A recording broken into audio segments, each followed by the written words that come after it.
खडवली आणि टिटवाळा दरम्यान सिग्नल यंत्रणेत बिघाड झाल्यामुळे रेल्वे वाहतुकीवर मोठ्या प्रमाणात परिणाम झाला होता। जवळपास 4 ते 8:30 वाजेपर्यंत हा मोठ्या प्रमाणामध्ये परिणाम होता। त्यामुळे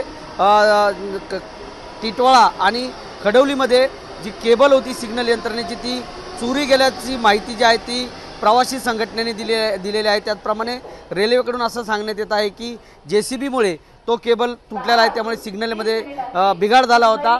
त्यामुळे मुंबईकडे जाणारे चाकरमानी जे असतील ते कसाऱ्याकडून मुंबईला जात असताना मोठ्या प्रमाणात प्रवाशांचे हाल झालेले आहेत। त्याचप्रमाणे आज सकाळी 8:30 वाजता सिग्नल यंत्रणा जी आहे ती सुरू करण्यात आल्याची माहिती जनसंपर्क अधिकाऱ्यांनी दिलेली आहे।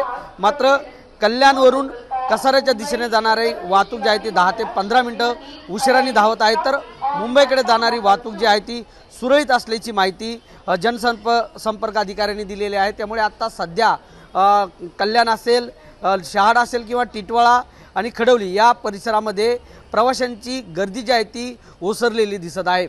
सुरेश काडे, ABP माझा, कल्याण, शहाड। ABP माझा, उघडा डोळे बघा नीट।